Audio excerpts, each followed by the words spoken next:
Yawning, just a sign of fatigue or a brain-cooling mechanism. If yawning were a sport, we'd all be Olympic gold medalists by the end of a long meeting.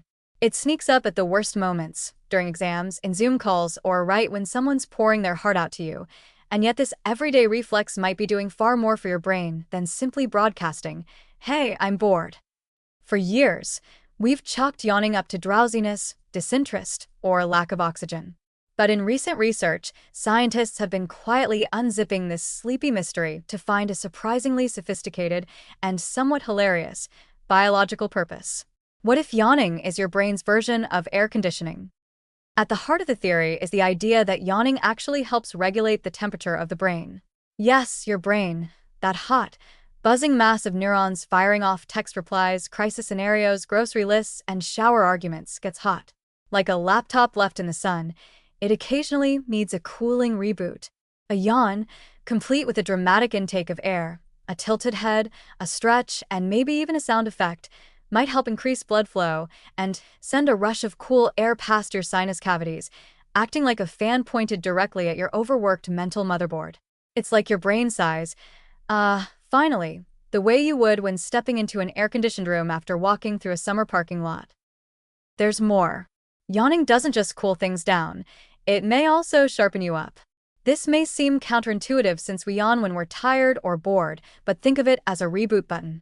Much like how your computer mysteriously runs better after you restart it for no discernible reason, your brain may benefit from a quick reset.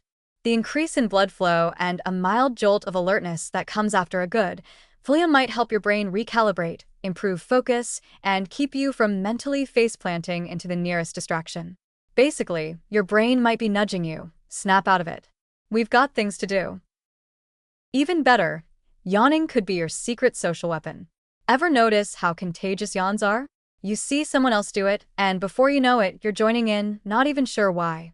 Some researchers think this behavior helps synchronize the states of alertness in social groups. Imagine you and your tribe sitting around the fire, keeping watch for saber-toothed tigers. One of you starts yawning, others follow. It's like a group-wide check-in. Everyone awake? Everyone still with me? Great. Let's not get eaten tonight. Yawning, in that sense, becomes a kind of social glue, a low-key, unconscious way of syncing up with your squad. It's the prehistoric version of a team huddle, but with more jaw-cracking and less pep talk. Now, don't let this give you license to yawn through every boring event in your life while claiming you're just optimizing your brain temperature for performance. That excuse might not fly with your boss, teacher, or romantic partner mid-date. But the next time someone catches you yawning and gives you that judgmental side-eye, you can smile after you close your mouth, please, and let them know you're simply engaging in complex thermoregulatory neurosynchronization. It sounds smarter, and at the very least, it'll confuse them enough to change the subject.